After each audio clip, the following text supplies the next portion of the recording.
All right. Make sure to put distractions away now. Leasing a vehicle. So what is leasing?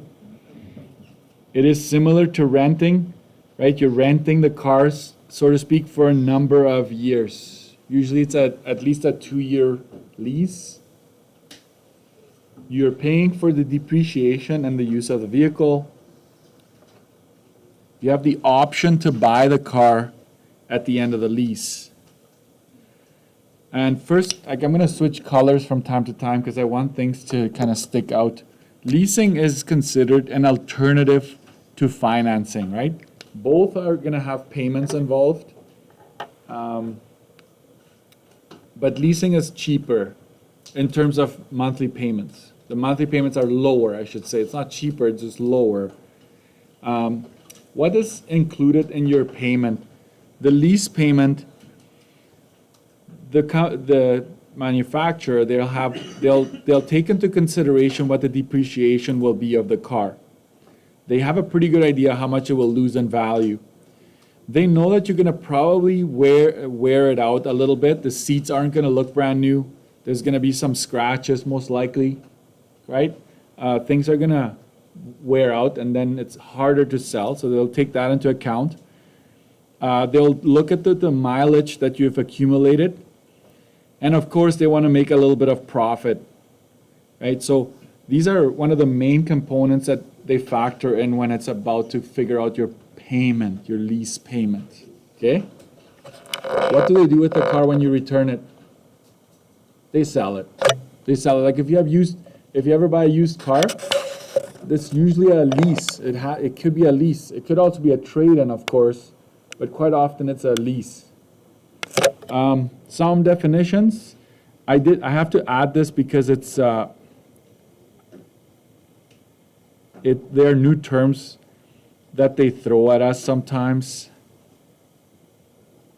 There's a security deposit that you need to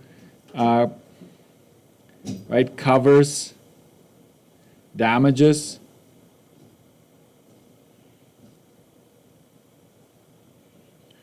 Refunded if no damages. So sometimes, not always, but some companies, some dealers, they will actually ask you, hey, you need to put down a security deposit in case you bring it back and it's all scratched up. You had a dog in there and it's all chewed up, right? They'll take that money to cover the losses, right? There's a down payment. The important thing about down payment is that we do not tax it, okay, when it comes to a lease.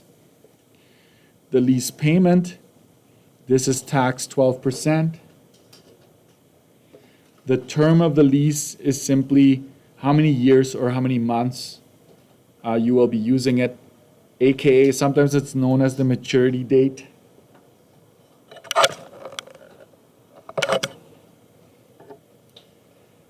Here I need to also make some changes. I'm going to use a different color. The residual value, it's basically the price of the vehicle after the lease. Quite often stated as a percentage. It is calculated based on the sticker price. This is also taxed 12%.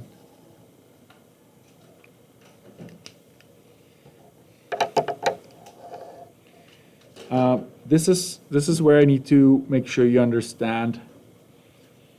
I will add this here. Once taxed,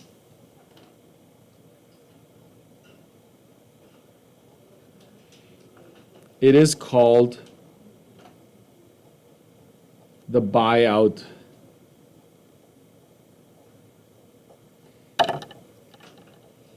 And we're going to color code it because buyout shows up again further down. Let's do green. Once you tax your residual value, so once you apply taxes, it's called the buyout. Okay? So taxes must be applied to the residual value. if they're asking for buyout.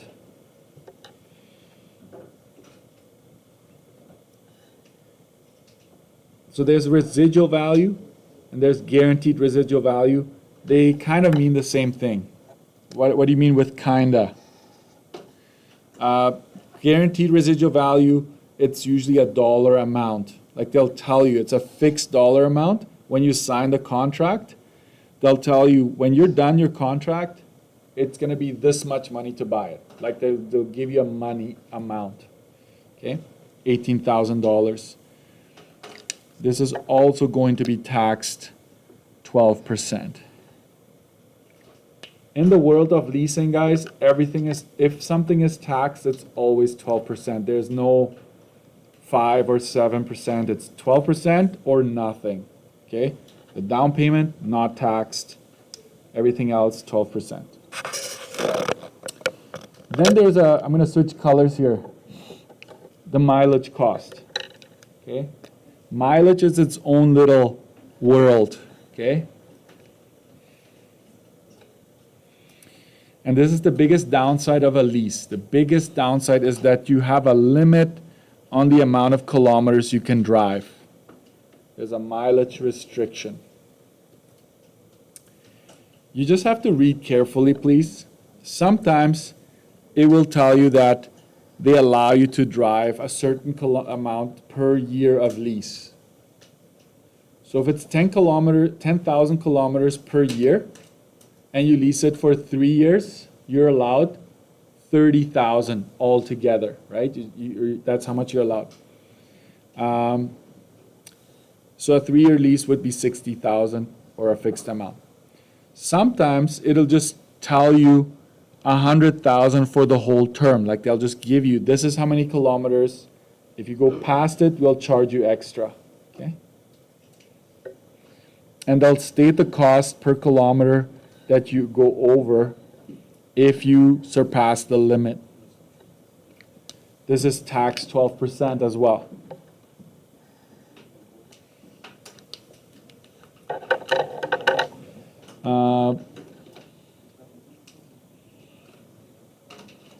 Does anybody know of someone, or do you know someone that has leased a car before? I see one nod. No? Alice? You know someone?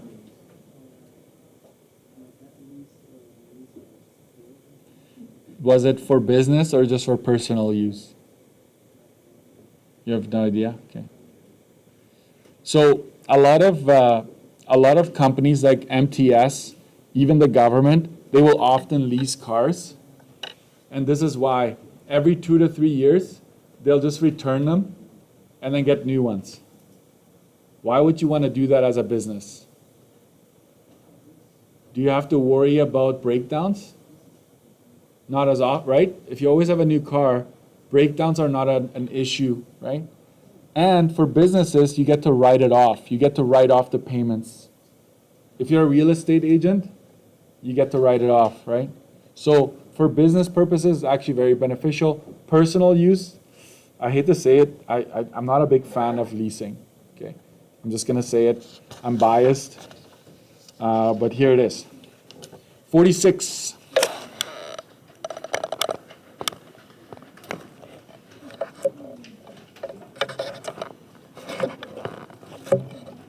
Okay, you just have to make sure at the top of this box, like if you want to transfer this onto your study sheet, you're just going to make sure you have a nice big heading called leasing. And why am I saying that? Because some students mix up payment because they see a payment here. It's like, oh, this is financing. This is not financing. This is leasing. Okay? Leasing. All right. Let's talk about the formulas here. I'm going to add stuff, so make sure you follow along. To figure out how many kilometers over the limit you've gone, okay, you will use one of these formulas. It says or. You take the kilometers you've driven minus the allowance times the years. This is if it's stated certain amount of kilometers per year. Or you will just go kilometers driven minus the allowance. So you will use either or. Next, to figure out the mileage cost, once you figure out the kilometers that you're over the limit,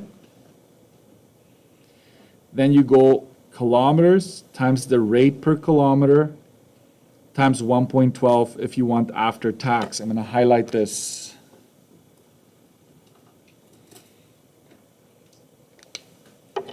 And I have to add some a line here. I will say, I'll make a little star here somewhere. Omit times 1.12 if prices include taxes.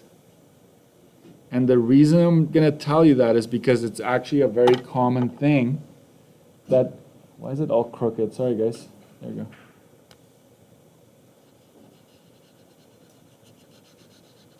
Okay, I want you to not multiply by 1.12 if the question says the rate per kilometer is like 20 cents per kilometer, including taxes. Please don't do this part, okay? Total payments made. Total payments made. The total amount in payments. You take the payment amount times the number of months times 1.12 if you want after tax.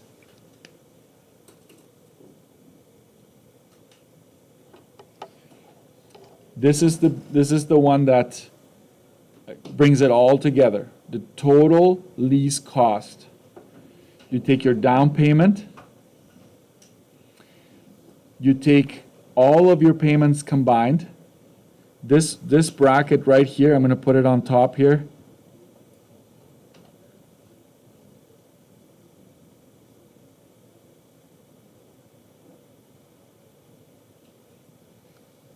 This is exactly the same as this formula up here is back here. Let's color code it. Maybe not. No, I'll just leave it. Otherwise, it's going to get all messy. And then the mileage cost after tax. So there's essentially the down payment. Then there's all of the payments combined. That chunk, this chunk, and then possibly a mileage cost.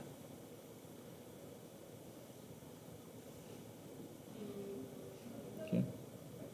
So you add these three boxes up, and that gives you the total lease cost. Hi there. We have Jasmine Grams for All right. Alina and... I know you're you're done. You're tired, I know that. So the total lease, just so you know guys, will there always be a down payment? No, not always. Will there always be a mileage charge? No. Okay. Will there be a payment? Yeah, a lease always involves a payment. So it could be that your formula, like if it says like calculate the total cost of the lease, it might just boil down to this part in the middle. If there is a down payment, you just do that. Make sure it doesn't get taxed. The down payment, I will add that, no tax on the down payment. I have students often add these two up and then they multiply everything by 1.12. Now you've taxed the down payment, you lose a full mark for that. So there's a reason that it's chunked up like that, okay?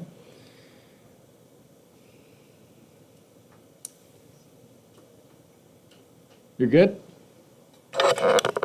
Don't be so serious. And this is where I need to make a change in terms of wording so you don't mix this up, okay? The residual, this is no longer going to be called the residual value. This is going to be called the buyout.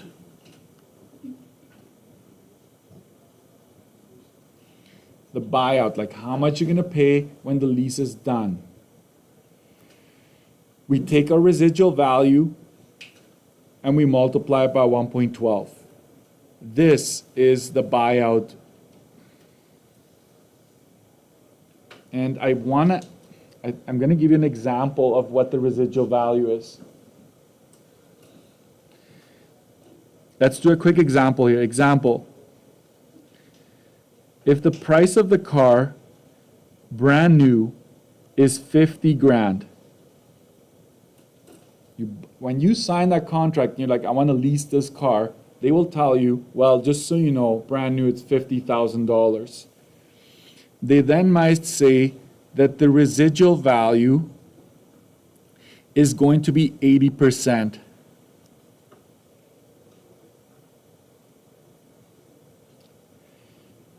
Figure out the buyout. This is where it gets a little confusing, but just follow me. Residual value as a percent is 80%. What's the residual value in dollars? If I wanted 80% in dollars, what would I do with these two? Multiply them, right? So I'm going to go 0.8 times 50,000. Can you see that? I hope you can. What's 8 times 5? That's 40, right? $40,000 is the residual value.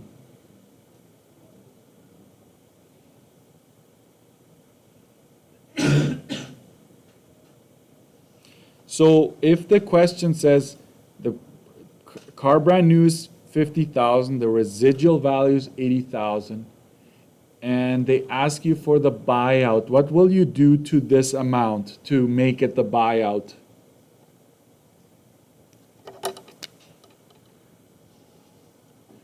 You multiply by 1.12.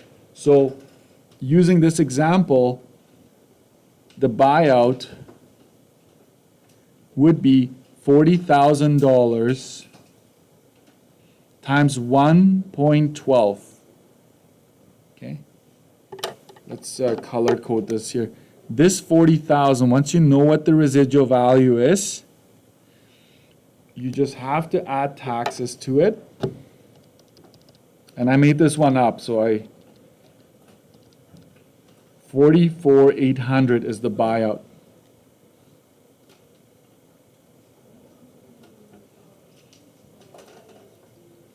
So this is the residual value, which you've calculated. We went 80% of brand new. As soon as they talk about buyout, just slap taxes on it, and then you're good to go, okay? Last one, total cost, including purchase. So this would be lease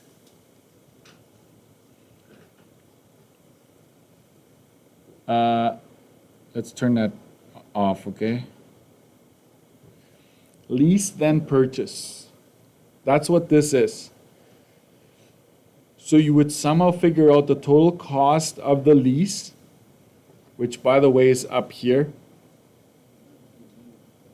plus the buyout. So I need to change this to buyout. I fixed it already. I fixed it, but you didn't get the copy where I fixed it. Sorry about that. Yeah. So this should be buyout. So the total lease plus the buyout, that would be the lease and the buying all combined. Okay? And we're going to talk about advantages and disadvantages next time.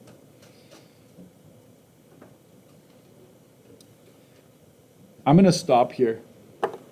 All I'm going to ask you to do right now for the rest of today's class, and I hope you take advantage of it, just copy this onto your study sheet. Make it look nice, and then we'll do the actual work tomorrow, okay? I just wanted to make sure I had this started, and maybe I'll introduce the pros and cons towards the end if I have some time. If I feel like you're done copying, that's your homework. That's your homework.